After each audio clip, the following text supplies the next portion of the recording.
Hey friends, Logan here with Dream Guitars, and now for something completely different. We have a 2015 3GMS25/27 in the shop today. This is a guitar from Mr. Alan Beardsell of Winnipeg, Canada.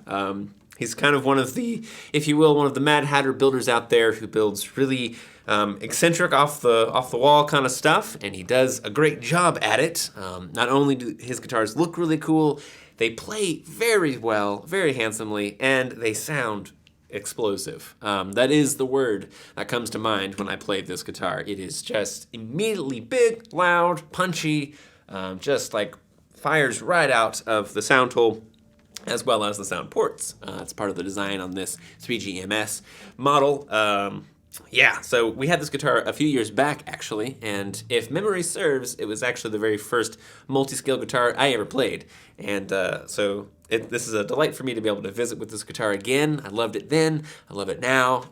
It's had a few years to wake up even more, which is incredible to think that that could happen, but here we are.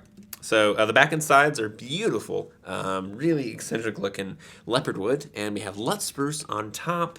A multiscale setup, hence the 25/27, so it's 25 inches on the top end, 27 on the base. And the neck profile is actually asymmetrical, so it's very comfortable for your left hand. So I'll explain that here in a minute, but let's just go ahead and get into it for a bit. Hopping on top, Lutz Spruce, and you will notice we have a very slender sound hole here, which is flanked in sort of what reminds me of like a gypsy jazz kind of style. Of course, this is not a gypsy jazz guitar, this is a flat top. Frankly, I like it for both flat picking and for fingerstyle. It holds up to both really well. Again, it's really quick, just really quick guitar. So, I don't know, you can do kind of whatever you want, frankly. We have sort of a flattened Venetian cutaway here, which is really cool. And in fact, while we're at it, I will show you a sneak peek for that Leopardwood back and sides.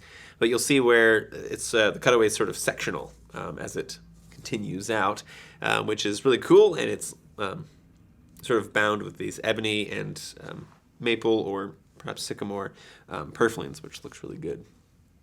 So yeah. Now let's go ahead and flip back over to the other side, and you will see that this guitar has not one, but two big old sound ports.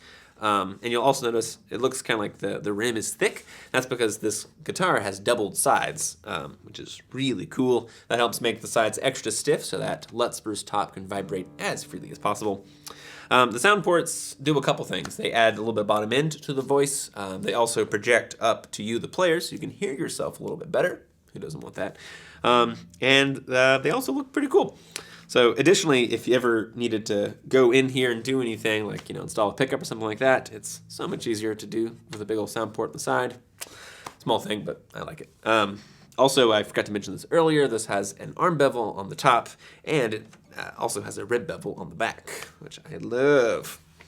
So let's go ahead and hop into the back. Leopardwood. You don't see Leopardwood too often. It's a very rare and very expensive wood. So to find that, especially on a set this wide, is pretty uncommon.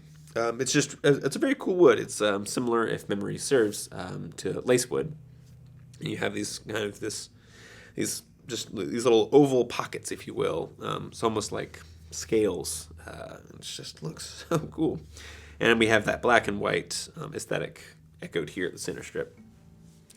So as we come up the neck, I mentioned earlier that it's asymmetrical, and the way that he does his asymmetrical necks is he actually takes some material off of the bass side. So it's sort of, if you think like an egg shape, where the bottom of the egg is rounder and the top of the egg is a little more pointy. If you think about that, the more rounded edge is the treble side. So that effectively that helps kind of shift your thumb a bit down on the neck, so it gets your hand over and your fingers over the top of the fingerboard a little bit better, which can confirm that's very comfy. This thing is very comfortable to play. And at the headstock, we have Goto 510 tuners with the Cosmo black chrome finish, which I love so much. And we also have one of Alan's headstocks here with kind of that swoop, which is kind of a classic thing for Al. Yeah, I love that. Anyway, if you want to learn more about this 2015 3GMS2527 from Alan Beardsell, give us a shout. Cheers.